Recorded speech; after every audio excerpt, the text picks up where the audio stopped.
The only place that I don't like playing. Casuals. I really don't like them. People who aren't appreciative. We were paid peanuts, you know? 45 minutes into it, this woman comes on the mic and like just busts in. She doesn't even come by and say, you know what, I'm gonna talk real quick. We'll be serving lunch in about 5 minutes, so I want everybody to go ahead and get ready. Come on, have a little respect. Live music, that's special, you know. Adam Rudolph, he's an orchestra called the Go Organic Orchestra. It's amazing to be able to play that music. It's challenging. That's what I want out of like a gig. Greatest musical experience of my life. Being able to play with Yusef Lateef. Be involved in sort of how he goes about improvising and making music. Different every night. Different. Joshua Coslow, 19 years old, from Venice Beach, California. Play the trumpet. Just chill. Wait a minute, I thought you told me that you were from Houston originally. Originally. From Houston. Yeah. All right, now stop perpetrating that. Nah, I've been here long enough to be able to say that I'm from here. All right. One of the worst gigs I think I ever had. Trevor and I were almost about to fight before the gig.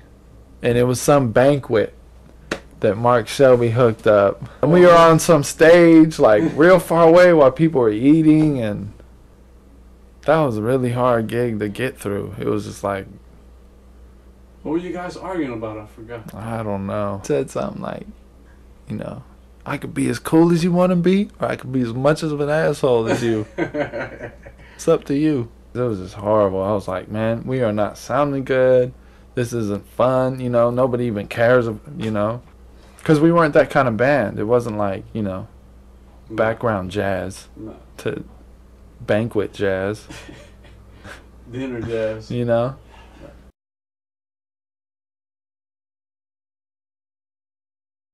I can't stand when people are arrogant.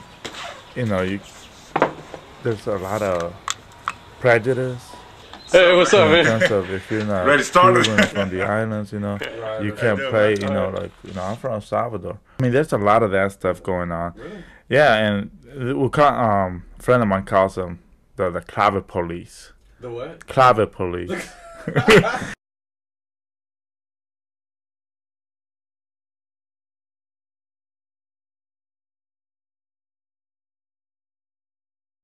You know, and the clave.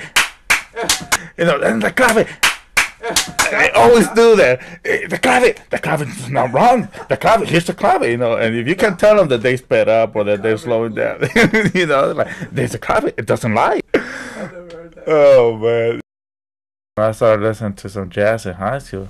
I got some weird looks. Man, I remember my brother and sister used to make so much fun of me, man. Oh, yeah? Oh, yeah. Oh, man. I wouldn't hear the end of it, man. What do you call you? Pink Panther or some shit? Yeah, shit like that, you know. But like, I'm like trying to imitate the articulation. I was like, you know, ba-ba-dee-ba-dee. So they went, man, it goes David.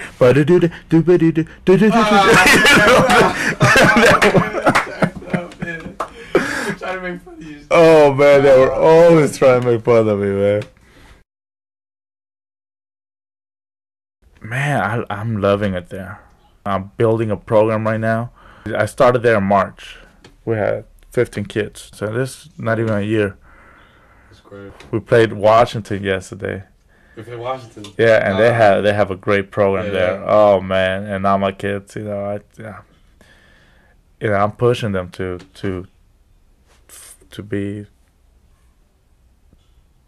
shoot for excellence. My image. That's so personal. That's funny, man. The crinkle bone. I think, as far as I know, I'm the only crinkle bone player in the world. I was telling a kid, I said, well, it's like a trombone, but it's a crinkle bone.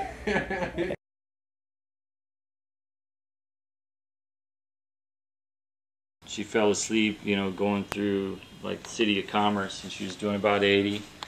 And when she woke up, she jerked the wheel, spun to the left, the back end went to the left, and when it came back to the right, it hit the wall, and that's where the impact was.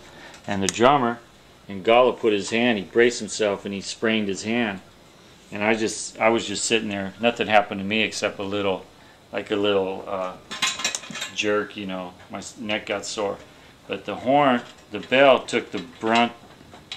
This was right there at the impact spot. But on the side, what was it on the side of the? Yeah, it was in the trunk on the passenger side. And it's a great instrument, as you'll see. Bach Stradivarius. That's a Bach. Yeah.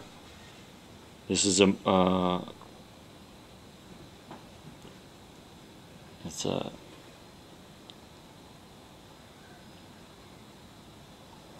Wow. This is a model that they don't make anymore. What is that? 8? This is a 8, yeah. And I think it's from like 60 something, 66, 67. So you decided not to fix the bell, huh? Yeah, you know, as soon as I saw it, you know, the amazing thing is that nothing happened to the slide, which is the real delicate part.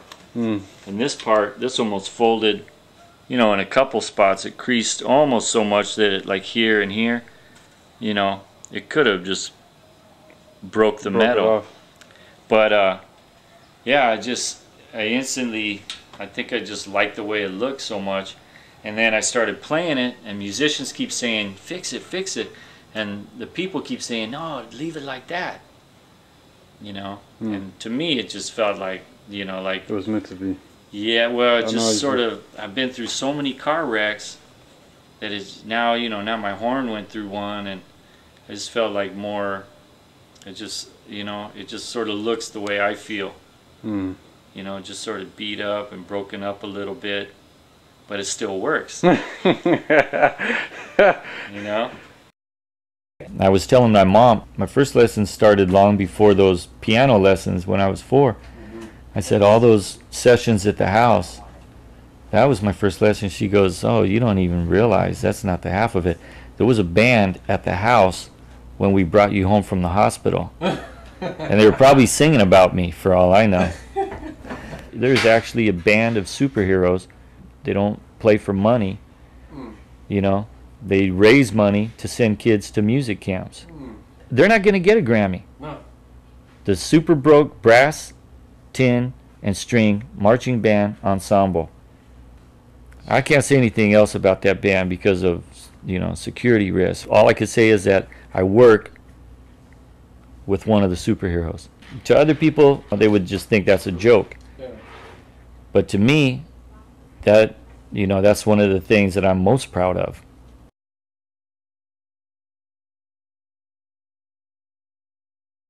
At an early age, I got involved with different groups that allowed me to play with like really well-known people. Of course, I'm not playing for any of them now, but so it don't really matter. You can name drop all you want. A lot of musicians place limits on things that they'll do and they won't do. It's very rare that we have a luxury of choosing a lot of the gigs that we need to do. For me, as a jazz musician, I'm experimenting, and so silence is golden as far as the audience. I think it ultimately comes down how I'm feeling in connection with my instrument, my expression as a musician.